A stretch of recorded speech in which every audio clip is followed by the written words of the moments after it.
So, like, take for example, Then they're subjective facts. one philosopher might be a dualist, one philosopher might be a monist, another philosopher might be an atomist. So those are three mutually exclusive ontologies. And Yeah. so it's like, well, whose brute fact is right? So it leads to like relativism, arbitrariness. There's no reason. So it's just arbitrary. Yeah. That's why I think we got to keep we got to keep just being like, you're being arbitrary, like hammer it on them, like mercy without mercy. Yeah, and get them maybe to commit that arbitrariness is not allowed at the onset. It And shouldn't be then, in a debate. If we're having a debate, you shouldn't. To me, why if we can be arbitrary in a debate, well then God exists because God exists. that's I mean, right. that's That's what the we're easiest doing. thing Is to being counter. arbitrary. So what's the point? And if we can contradict ourselves, again, God doesn't exist and God exists. So we can't debate unless like we have to at least have no contradiction and no being arbitrary. Like those are the like basics of the debate. Yeah, it's another assumption or that you have to point out a lot of times to get them to stop trying to abandon every single thing It's because they like have to they have to commit to these things they're using in they the can't conversation. even step onto the court to play. Like Bonson had an analogy is like, Yeah, does Michael right. Jordan have to play every single basketball player to show that he's the best basketball player in the world? You know, it's like you have to get on the court and play him and beat him. Yeah, they don't want to get on the court. They want to stand from the sideline and ask for inferences. Absolutely not. No, no, I didn't say there's anything you said that was question begging. I said we're Okay. not going to be interested in a question begging Of argument, course. right? Yeah, no one's So if interested you in formulate a question-begging. deductive argument, it's only going to be of interest to us, right? If we accept the premises in the argument, Of course. or if you can show us why we need to accept the premises in the argument.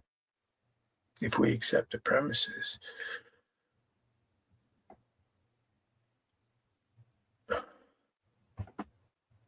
This is no. Right. Did you Yeah, notice that's the fine, of ego? course. Now Yeah, that I no one. point out the ego part of it, you notice how it, like you just see that power like Well, explain. he's doing the we thing. The we in this room will only accept this. Like, where's that from? Because he's putting himself. He's the leader. He's like, you see, he's Is like he the known? alpha. Is he kind of known as the leader though? Like Yes, number yes, one. Yeah. yes. Okay. So Okay. it's like a total alpha thing. No one's talking about fallaciously question-begging. But deductive see, the arguments. thing is, plenty of people here have been familiar with presuppositionalist argumentation for Okay. a long time, and I'm talking about like over 10 years. Sure. Hey, Jill, you're going to And hell. we're not aware of there being any such non-question begging argument in literature. Right. Well, I don't know of any question-begging argument in the literature. I don't know what you're referring to. Transcendental arguments are not uniquely. You seem to think there isn't a non-question begging argument that establishes the truth of the Christian worldview. That's You know what I hit him with here? I was saying, I'd be like, well, what rational authority would obligate me to like reason in a consistent manner as opposed to begging the question? That's what I ask. Yes. Philosophical literature, right? And I just don't know where it is because, there are people who've gone through, Van Til's writings and Greg Bonson's writings and so on. This is so stupid. He's like, I just don't know where it is. Yeah, we've searched high and low for this argument. We can't find it. Oh, dude, it is pretty funny how into this he is, though. Dang. We put together a committee, and they went on an expedition hunt for this argument, and none in the community found it. So we've done our inductive survey. Now you got to do yours and disprove every worldview. Never been able to find that argument. But you sound like you're very confident that the argument exists somewhere. There is no, in the literature, there is no presuppositional argument in deductive form that's question begging. Absolutely not. Yeah, no, I didn't ask you that. I asked you where the argument is that establishes. Why does he only have to tell him things that he asks him specifically, by the way? That's an authority thing. So I think he's going to cite a James Anderson paper, and then he'll go, "Oh, we read the paper, and there's no argument in the paper. Like, there's no argument." And just because people respect, just because he's got that leader status, people just won't like research that what he says like so dumb, or whatever. Because you said you formulated it somewhere and you know it exists elsewhere. Yeah. So I'm just asking, where in the literature is it? Like presumably it's in Van Til or Bahnsen somewhere. I would say the argument is summarized in Van Til. A lot of people who don't understand a little bit that's confusing about Van Til is he comes from a continental philosophical tradition in which they're not known for formulating strict deductive arguments. That comes more in the analytic tradition. So that's why you have the difference between Van Til. It can be a little confusing if people don't know that tradition. And then you have someone like Bahnsen and James Anderson who's more analytical. So you'll probably see James Anderson's not a presuppositionalist. Yes, so that's not going to help. That's also a presupposition. Yeah, that's insane. I've read his papers. He is. Yeah, I've emailed him about. He's writing a book on it. Just lying. No, I know him personally. Okay. Well, I know him personally. I know he is a presuppositionalist. But in any case, James Anderson. Yeah, I know him personally. That's awesome. No, and he has no shame, and he'll still. It's disgusting. I know him personally. No, he's like, but in any case, he's not. Okay, well, you know him personally, but who's the leader of the pack? I'm the boss here, and all of my friends agree that I'm right. Anderson doesn't have an argument that we don't have a good basis to. Okay, reject, well, right. Where I know him personally, he didn't respond to that. He just let that sit there. Like he's right he's acting like think about the arrogance. Not only does he act like he knows more than God, he's literally going like, I know more about your friend than you do. Imagine that. It's kind of weird. That's weird.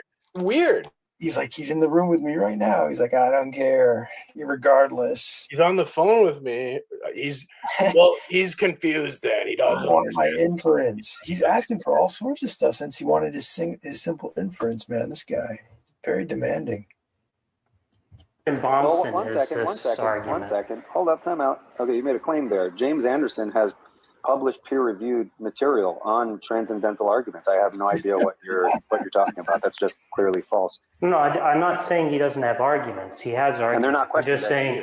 I didn't say they were question begging. I'm just saying we're familiar with his arguments and we have good grounds to reject them. Now there are arguments. Now. Yeah, right. Okay, now the goalpost has changed. Oh, okay. Now so this is Mott and Bailey. Mott and Bailey, that is Tom Daly. The Mott and Bailey fallacy. No, I don't know it. Okay, so Mott and Bailey. Okay, I forget which is which. So you make a strong claim, like no gods exist, and then someone's like, "Do you have any evidence for that?" And then you go, "Well, I don't believe gods exist." Oh, so it's like you make a strong claim, and then when you're pressed, you retreat to a weaker claim. It's called a Mott and Bailey. Okay, that's what I've been calling backpedaling, basically, but I didn't. Okay, backpedaling. That's a better way to put it, but that's a fallacy. Right on. So I think the argument that you want is going to be something stronger than anything James Anderson has to offer. So presumably Bahnsen has that, right? James Anderson's a PhD. Somewhere. He's a PhD.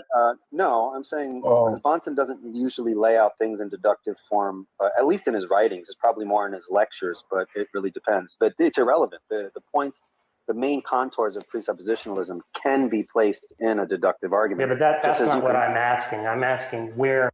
Oh my God. It's all about what he's asking right now. He sounds a little. He sounds like he would say, Darth sounds like, in a way that he doesn't like Darth. Geez, what are the odds he can just never seem to answer his questions? Not even one of the questions, he can just never answer it right. Jeez. Yeah. Or has it been done? By what scholar? In what text? Well, James Anderson has put transcendental arguments in deductive form. Now, if you have a basis for rejecting them, that's fine. But to say that they don't exist anywhere, I wasn't denying that James Anderson had arguments, right? I was just asking where the argument is that you have in mind, right? So in other words, the formalization of Van Til's argument. Well, there are many formulations of Van Til's argument in John Frame and James Anderson. Yeah, so where does Frame give the argument in support of the premise that I in the book? I mean, I don't in have deductive form? I don't have the reference in front of me right now, but if you take a look at How long apologetics, would it take you to find it? One second. Well, it's not my job to find it. You're asking me to find a reference. I'm not going to run and grab a reference everywhere you ask, but because it's really irrelevant to me. All you need are the basic principles of presuppositionalism, and one could formulate them into a deductive argument if they wish. Now, whether they're able to defend the argument, that's another point. But the fact that they're in deductive form and someone can place them in deductive form, I'm unaware of a deductive presuppositional argument that. It's really just a matter of he doesn't like it. The form is valid, but Jack doesn't think the first premise is sound. But he doesn't care. He won't take a position. It's literally he doesn't care about truth. That's as simple as that. It's like an emotion. Okay, you're thinking logically. These people think emotionally. You gotta remember that. Well, but I mean, he is oddly logical too, though. He's hyper focused. But is he? But it's all like the illusion of logic. Well, no, I'm saying he has a hyper focus that can catch people off guard. I can already tell. Like he has a way of. He's throwing Eli off a little bit, but not completely. Not really. I mean, no, he's stalling for sure. But what I'm saying is, what was I saying? Well, it's just gaslight. I mean, Eli has like thoroughly answered the question. Oh. He just pretends like he doesn't. Well, no, he has to take a stance. Like that's what he won't do. Like I'm wondering if Eli's going to get there. Like, look, I understand you're challenging the soundness of the first premise. That's what's happening, right? But he won't actually challenge it with a competing worldview. Wouldn't you say it's another way to just point out like the crux of the issue here? Yeah, I think Eli's done all he can. I think this is just like Pharaoh being stubborn. It's like no matter what God does, think about all the things like God would do. God would like show all these like miracles, and Pharaoh would still like not believe. Well, true. But what if like it's? I'm just trying to think of this particular scenario here. It's almost like if someone's saying like we need the inference or the justification for the first premise, and then Eli says, "You know what? I'm not sure I can give that to you right now, but." Interestingly enough, what if I didn't have that? Are you able to disassemble the argument now? Like, what happens then? In your opinion? Well, I mean, I asked this guy, like, let's say you're right. There's no standard of truth. Well, what standard of truth should I use? And he didn't answer. Well, yeah, that's right. That's in the same vein. Well, that's like a more meta level. Yeah, but it's basically the same thing. Yeah. He just won't answer. That's what I'm telling you. It literally nothing you can say. It's literally that situation. It's nothing. Jesus himself could like appear before him and he'll go, I'm having a hallucination.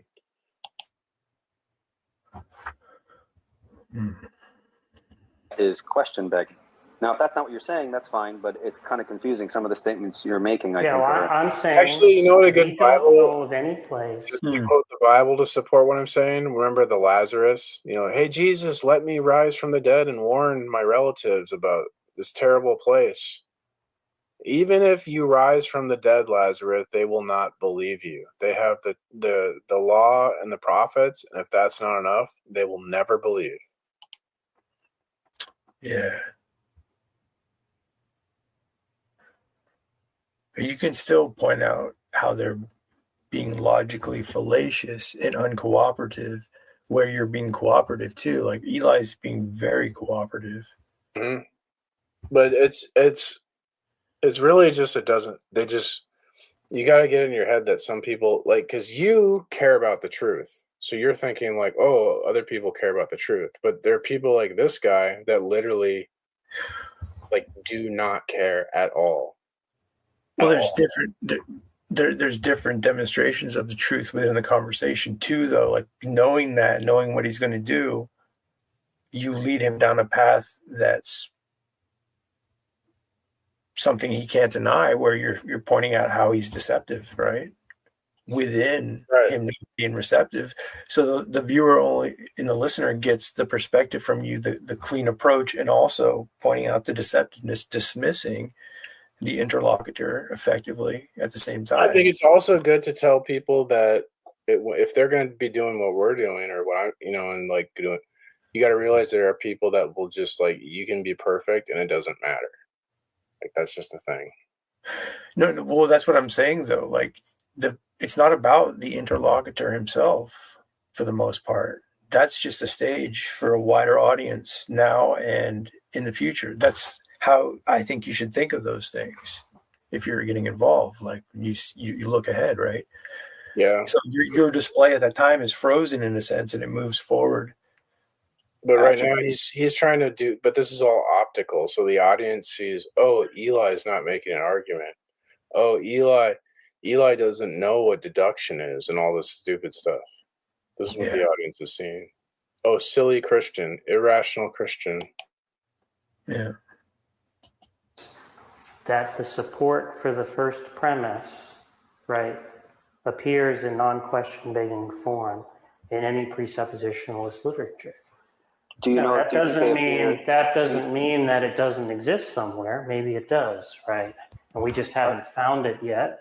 Yeah. People we know have, gone through Van Til's and Bonson's writings looking for that argument, and they haven't been able to find it.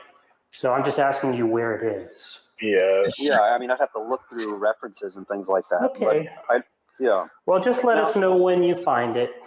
Sure. And I do have a question, though. So you said that you don't know of any non-question begging presuppositional arguments in deductive form.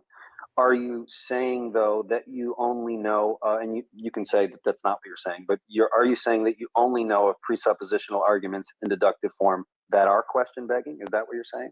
Or is that not That's right, yeah.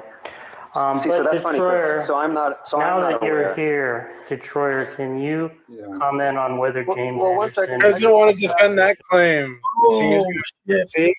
Yeah. See how it's intentional? I'm telling you. Well, yeah, that was obvious. Dang. Can I ask a question? Can I ask a question real quick though? Can you give me a reference? If you have a reference, if you have something specific in mind, then it's okay if you don't. Where a presuppositional argument by a noted presuppositionalist is given in deductive form and is question begging in one of its premises. That's a great question. When you say noted presuppositionalist, what do you mean by that? Oh my God! What do you mean by that? Like James Anderson, John Frame, Greg Bonson, Tom Notaro, any person who is considered quote unquote a leading presuppositional thinker who's written on the subject. That was a great question. I would be interested in. It's a good question. That was a great question. Yeah, definitely. If you can find a deductive argument with a question-begging premise, that would interest me because I do study these issues and I try to take note of those things. And it's okay if you don't know a reference. Well, what's question-begging is when they say due to the impossibility of the contrary, right? Which we have no reason to reject. Yeah. We have no reason to accept. Only somebody who already agreed. Oh, this is the substance revealed. No substance. And notice how look at how Eli goes, oh, do you have a reference? and if you don't have one off the top of your head, that's okay. Notice how Jack, Eli, do you have a reference? Oh, you don't know what you're talking about. See the difference? Yeah. Charity. Yeah, can I say a couple of things quick? Would you say? Yeah, go ahead, Victoria. Would you say that all transcendental arguments are question begging? No. Okay, so then. Wait a second. If he's It saying literally would be, yeah. That's he's so stupid, dude. This is the head atheist genius. I thought he said he's looking for the one that isn't question begging. He goes, where's it begging the question? Oh, when they say impossibility the contrary. Well, they all say that, so then they'd all be begging the question. He's literally just saying things. Like it's like no thought into this. Then what you just said makes no sense, because in its form, there is nothing different about a Vantillian transcendental argument and any other transcendental argument. The form, there's no difference. Question begging has nothing to do with form, though. Yeah, that's the I'm talking about the nature of the claim. So if you were to take, for example, a transcendental argument, you say, y is the necessary precondition for x, right? X, that's not a y. transcendental argument. Oh my God. Okay. All right. That's not. They don't need to interrupt him. But, well, they just don't want to hear him. Mm-hmm. They expect to break his confidence, and it's not working. Proverbs 18:2. The fool doesn't want to understand, only express their opinion. Yeah, nice. All right. But anyway, Detroit, go ahead and say what you were going to say. Well, I was going to say something about John Frame, but he's sort of a presuppositionalist in the sense that he thinks that God is a necessary precondition for these James things. Anderson, you mean?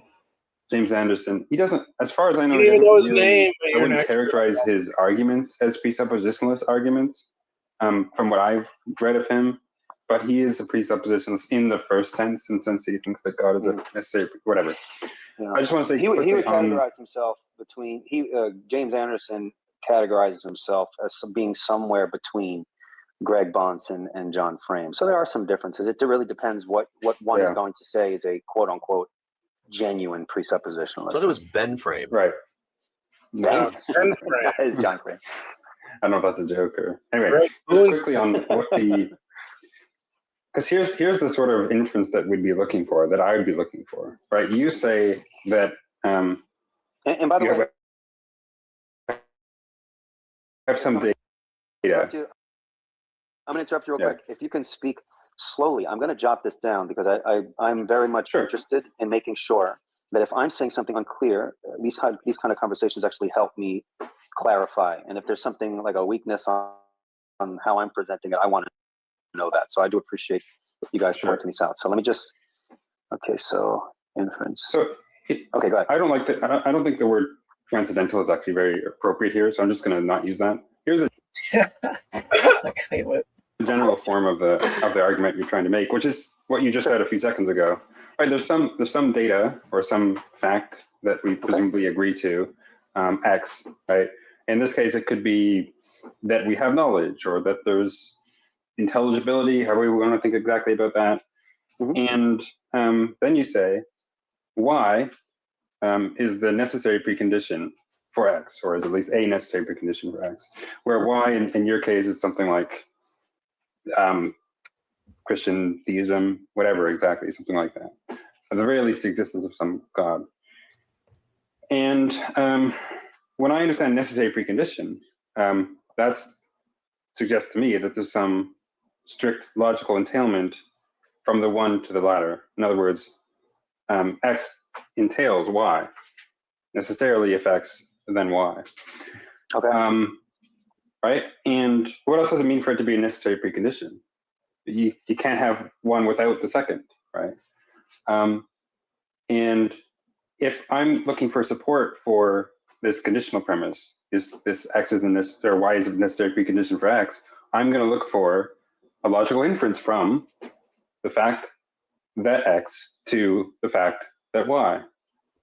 Right? So I'm going to have some inference, some chain of reasoning that starts with X and concludes with Y.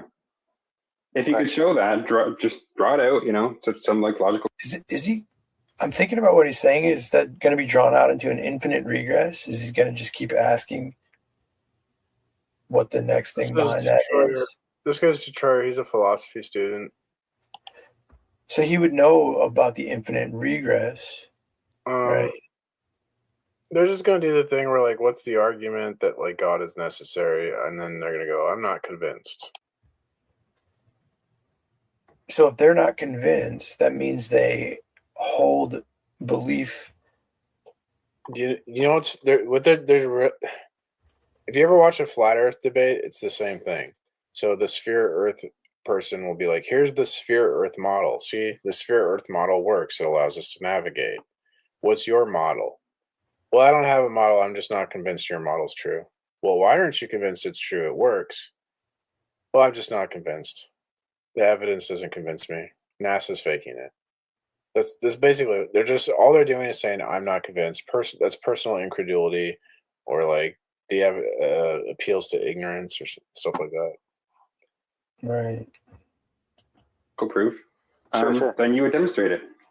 Okay, so can I make sure if I'm following you? So if we say if we say Y is the necessary precondition for X, like, so if X is some data point like knowledge or logic or something like that, you're looking for the inference that it should be logically impossible to have X without Y, right? Okay. Yes. Okay. And so, all right. I see. I think I know what you're talking about when you say inference. So you want a line of reasoning to show that Y, for example, is in fact the necessary precondition for X.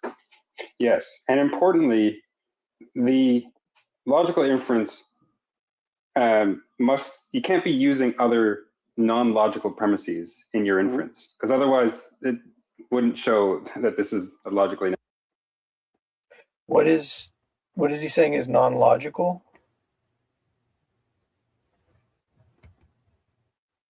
I think he's talking about the metaphysical assumptions. Remember how I was talking about transcendental categories? He won't use it. He won't use the term. It's not appropriate.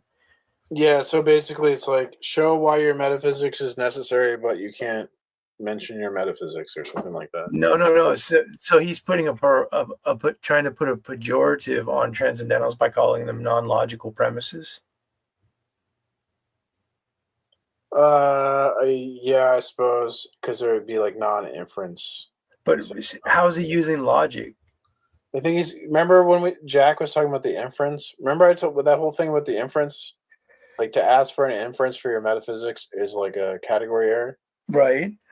So he's just doing the same thing. He's saying non-logical instead of like metaphysical assumption. You're non-logical. That's an ignorant. That's an obvious ignorant take. It's more obvious than Jack's, I think. But that's what I'm saying. People use logical in a funny sort of traditional way, like not logical, and they use it as not reasonable, right? You hear that you hear those used interchangeably, right? Oh, that's not logical. So the content of the argument. So the argument is the inference, right? Within the content of the argument is the metaphysics. So that's like the substance of the argument. You see what I'm saying? Sure. So then they're saying, give us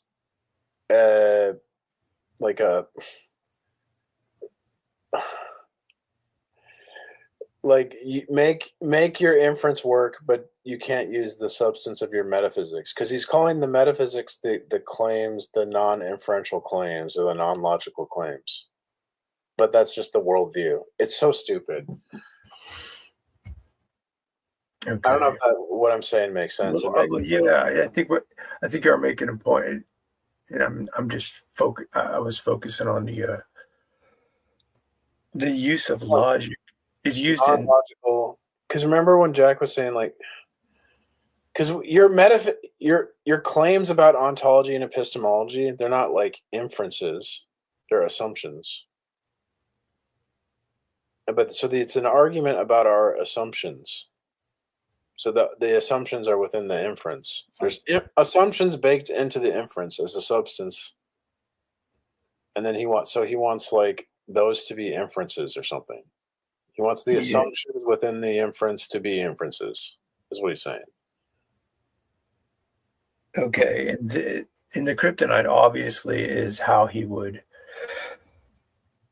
be able to account for like being able to question you and what he's relying on to prove that you're wrong, which will never come up. It's like a when you break it down to what he's saying. So he's saying, so I'm making an argument for my metaphysics, that I'm using an inference to argue for my metaphysics. And then he's saying, okay, but I want an inference for your metaphysics. I want an inference, but without the metaphysics. That's what he's saying. But it's like, hold on, the whole inference is the substance of it's an argument about metaphysics. He's like, well, Right. I want the argument without the metaphysics. Similar to what they're doing at the beginning with Tom Rabbittt breaking apart.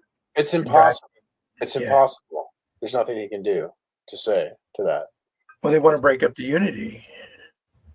It's like literally like assume God doesn't exist and then prove God. That's what he's saying. Yeah, abandon your worldview, improve it. In your inference, because otherwise it wouldn't show that this is a logically necessary fact. So in other words, you have to start from this first premise, the certain claims characteristic of Christian theism, whatever. You could separate that into multiple premises if you want.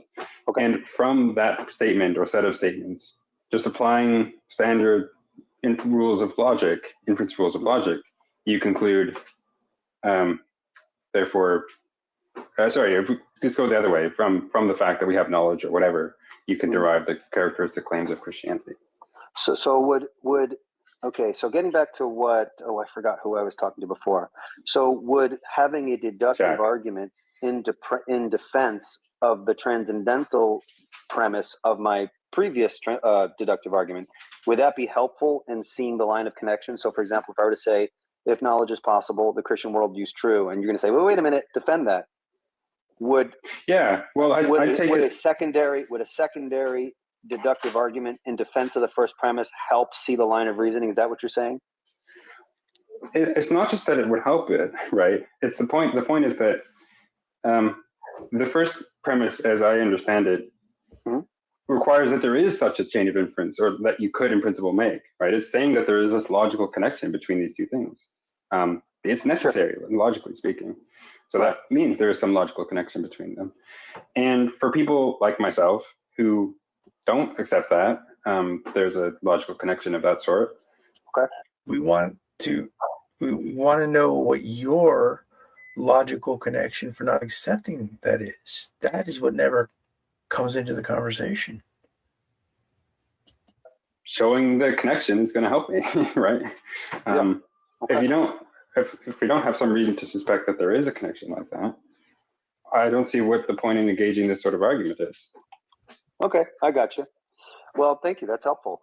I'm going to get. So him not seeing the point of engaging in the argument that he's already engaged with sounds like a personal problem.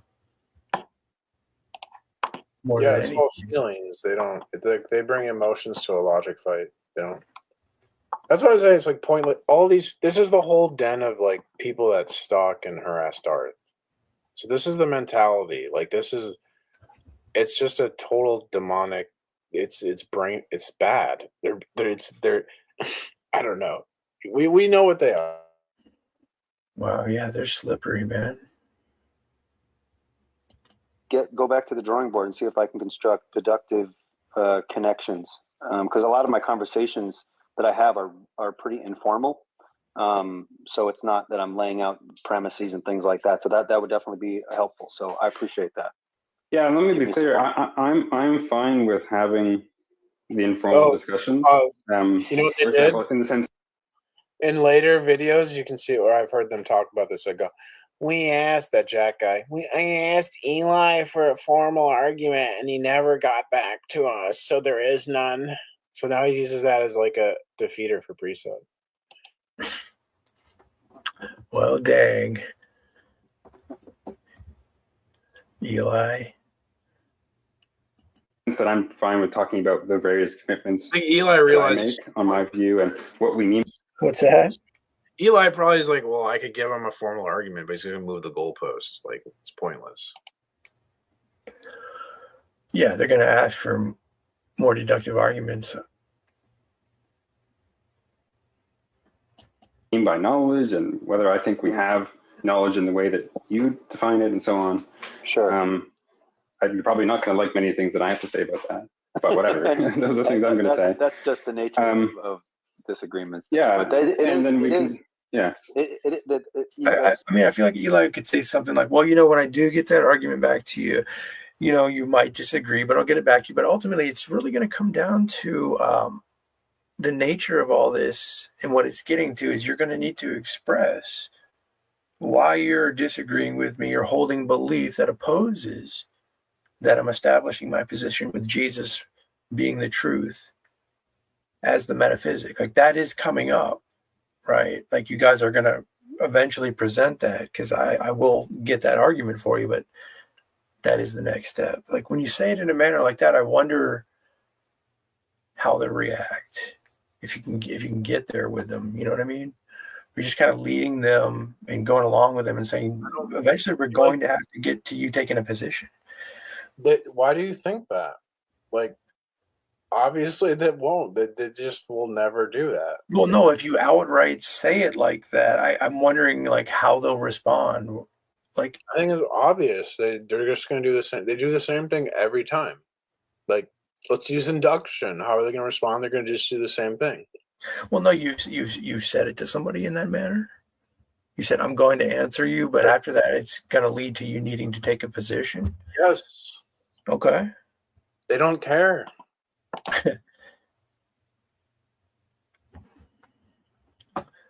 I'm glad we got that worked out. It's true. I have no problem with the informal. But when we're talking about stuff like this, I suppose it requires us to be more specific. So having formal formulations of this would be helpful. And so to that end, I would agree. That's something I would benefit from going back and formulating and perhaps presenting something like that, in the future to be more precise. Because I know you guys are looking for specifics since we're making kind of grandiose claims as Christians. I get that. Well, there's two issues that come up, though, with the informal discussion that we might have. Which is the discussion might be fine on its own, but with respect to this transcendental argument, whatever, there's two issues. One, even if you're able to show that there's some contradiction in my view, or even like, I don't know, it's a contradicting kind of central in some of my commitments or something like that. That's he's actually getting into his argument here, though. That's good. If there's actually some bleeding internal consistency right at the core, it doesn't mean that you're right. Is that where he's going here? Two issues. One, even if you're able to show that there's some contradiction in my view, or even like, I don't know, it's a contradicting kind of central in some of my commitments or something like that. That's going to do very little to demonstrate your claim. That all non-Christian worldviews are contradictory, or that Christian theism is a necessary precondition for these data. It would just show that my view is wrong. But okay, that's not doing very much. Yeah, the transcendental claim is not simply because your worldview can't account for something that automatically ipso facto makes the Christian worldview true. That's not the. But then why is that the conversation that always ensues? Right. Because that's what illustrates the point. So it doesn't. My point is that it doesn't illustrate it. Oh, okay. Right. All you're able to show is that this one view has some contradiction in it. That does little and if nothing to show your overall claim. It's not an illustration at all. Okay. All right. What I think my ultimate commitments about reality are just some view. So I can just change my ultimate commitments. So they have no commitments. Yeah. So they don't care about truth. That's what. But they're asking you to solidify that for them for some reason. They have no ultimate commitment. They have no stand. They have nothing. They have nothing. There's a meaningless chaos. They have no ultimate commitments. But they know you're wrong. Yeah. Why would they even? It doesn't even make sense for them to argue this. So, in other words, you have to. What your claim would have to do is rule out not just my view, but any other worldview that doesn't make precisely the commitments you think characterize Christian theism. Or okay, well, let's just start with yours. Let's just wipe yours out. That's fine. If you have no ultimate commitments about truth, why do I have to do anything? Why do you care? Why are you arguing with me? Yeah, no obligations here.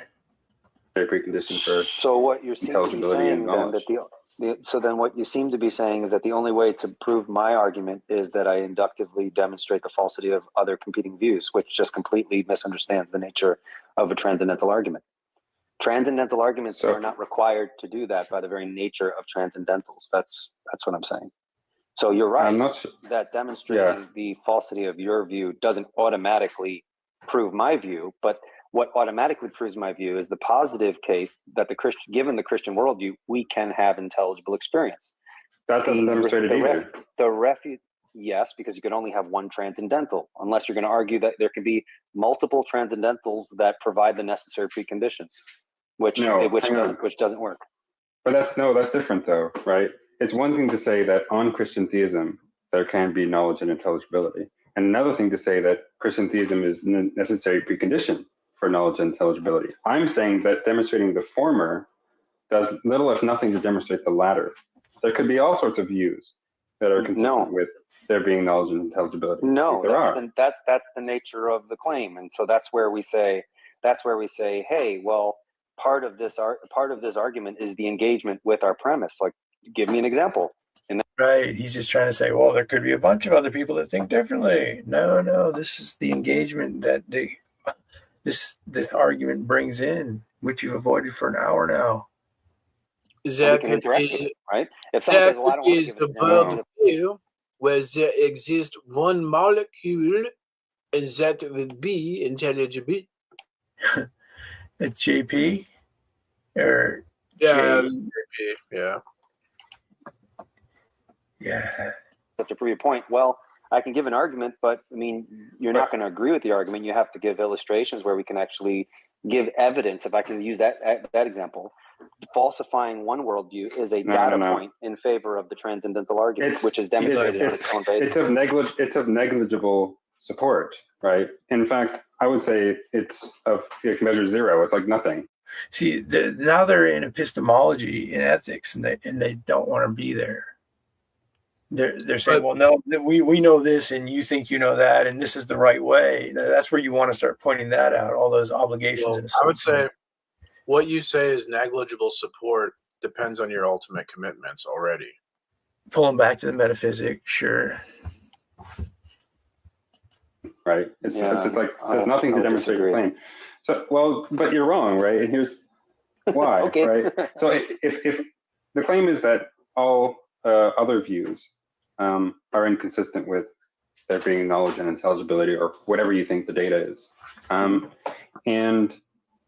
If you can show that this one view or whatever view I'm able to present to you doesn't accord with the data, is not consistent with the data, sure, then that's true. We could rule out some views as being possibly true.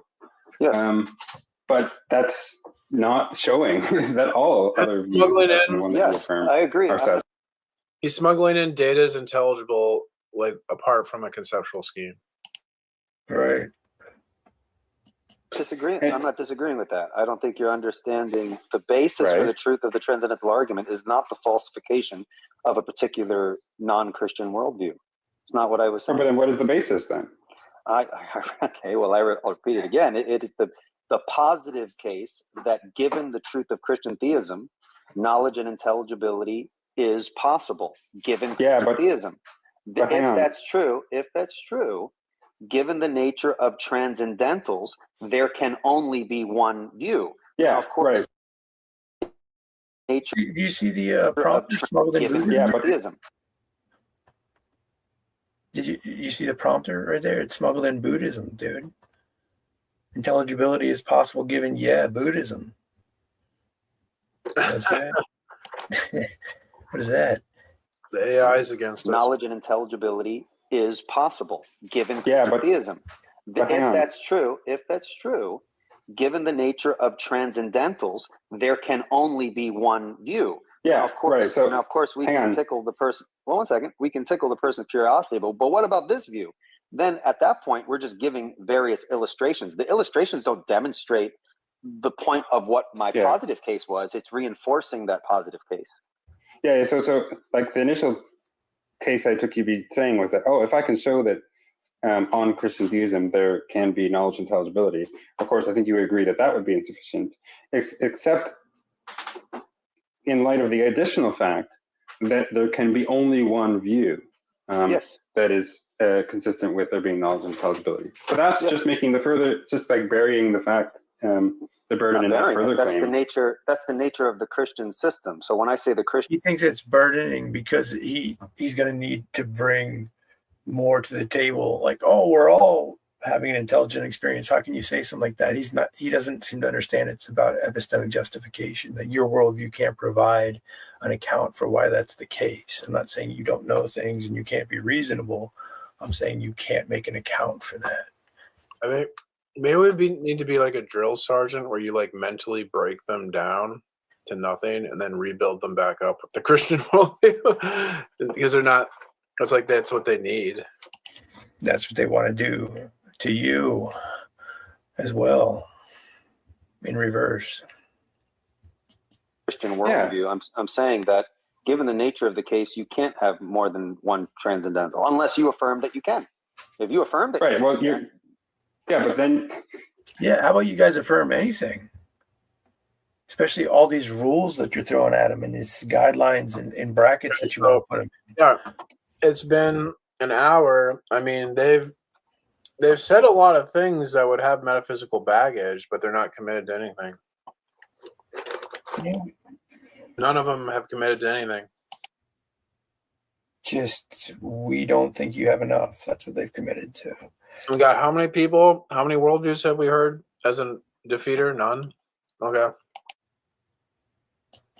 But then that's the further claim that I'm not going to accept. And so then I'd be looking for some inference for why, if there is any view which can accommodate knowledge intelligibility, there can be no others.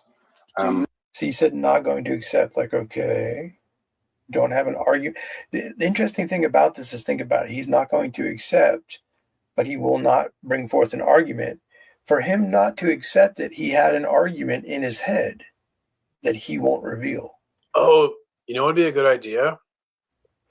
What if, like, you're in a position of Eli in one of these situations like this, and every time they don't answer you, you keep statistics of how many times they're dodging or pivoting.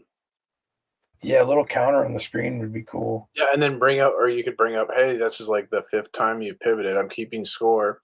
That quantifies it. And then when you quantify it, then that will, because people love numbers, right? And then that will register that'll optically look good. Yeah, it's some extra work, but I don't disagree with you. Well, okay, so are you of the view then, and this will helpful to me, are you of the view that there can be multiple transcendental categories that sufficiently ground intelligible experience? So that I don't know what a transcendental category is. Okay, logic, I don't know what a word means. Intelligible. I don't know what the thing that I'm saying I won't accept from you is. Oh my gosh, it's so dumb.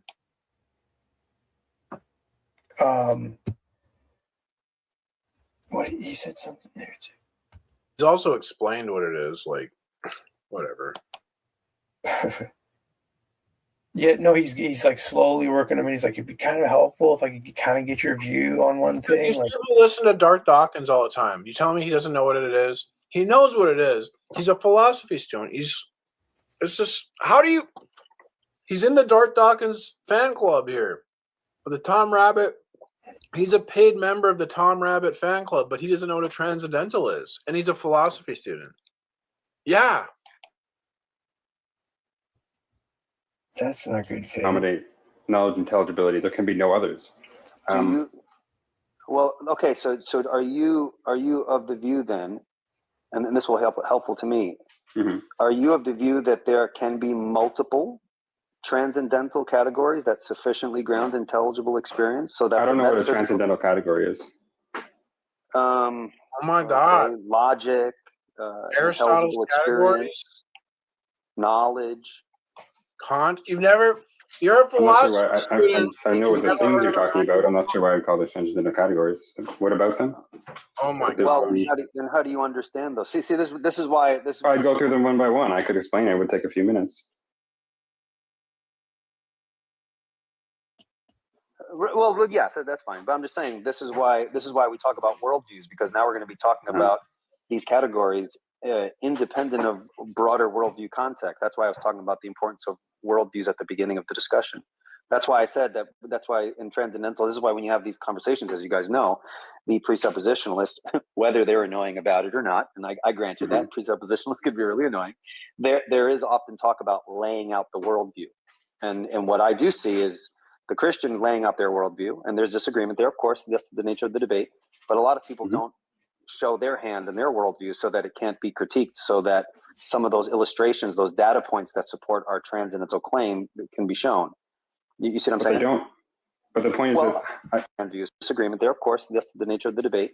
But a lot of people don't show their hand and their worldview so that it can't be critiqued, so that some of those illustrations, those data points that support our transcendental claim can be shown.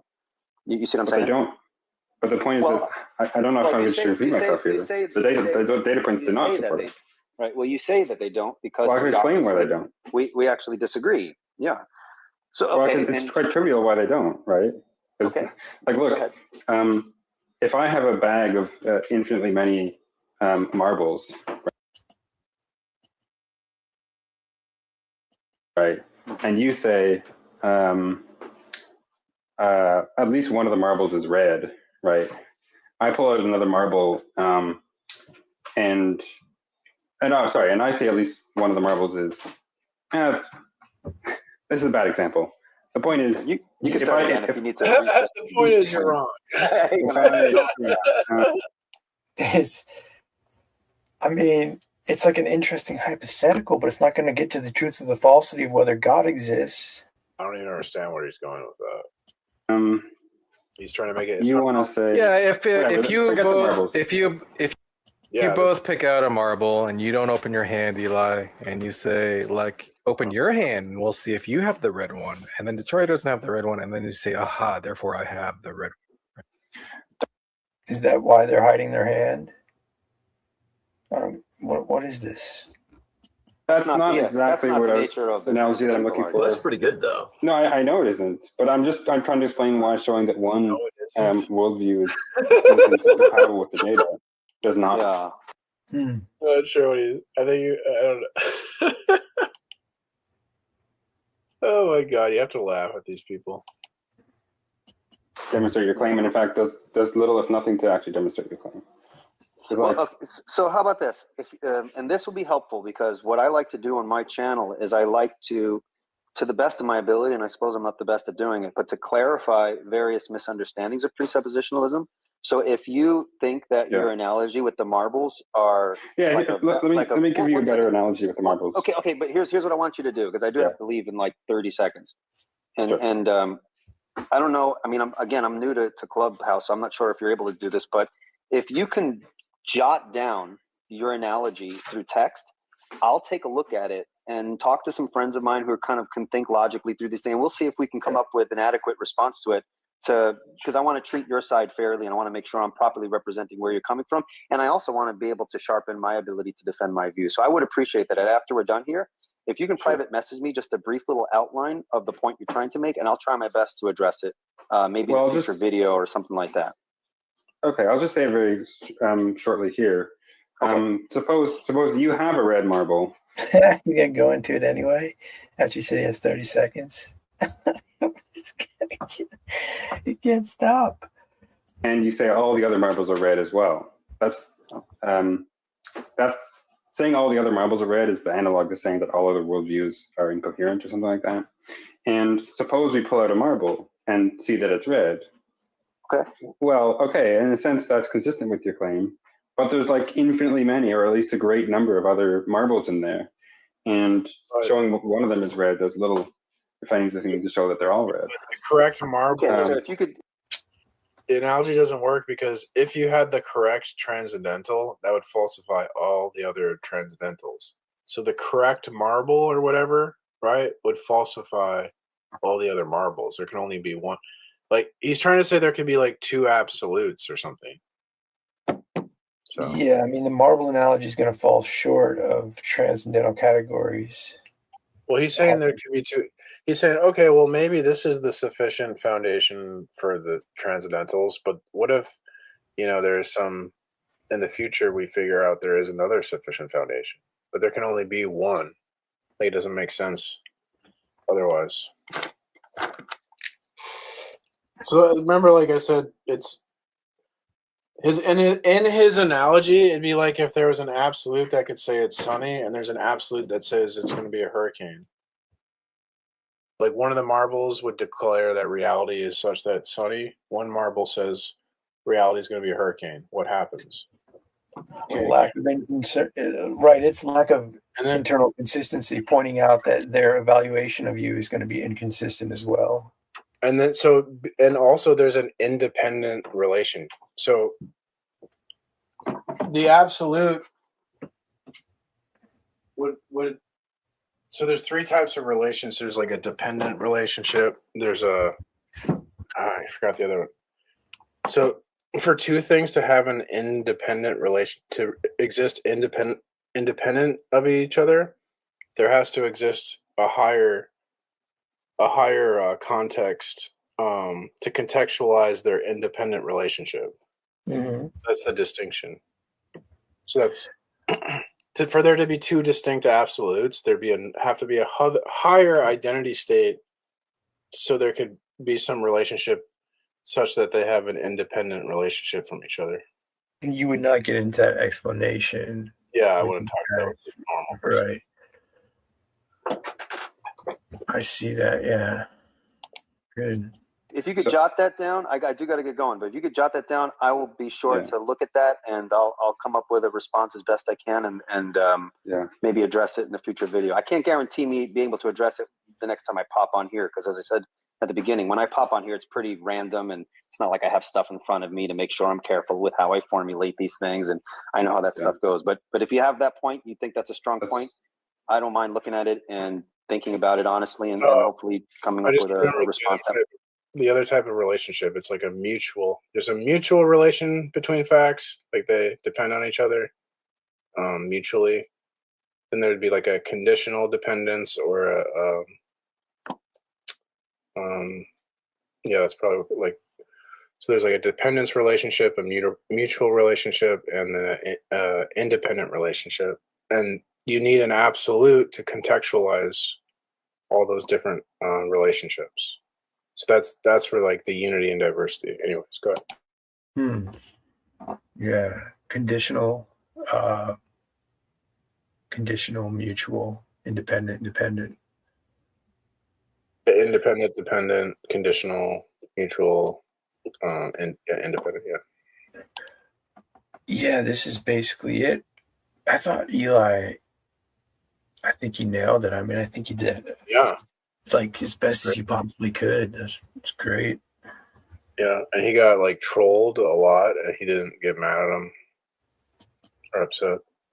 No, he seemed like genuine. I mean, I don't see what they could really say other than they don't agree with him. Like, that stuff makes me mad when they like the stuff they were doing was so like you don't know what you're talking about and stuff. What he clearly like did, and they're the ones who were ignorant. Yeah, projection, classic. Yeah.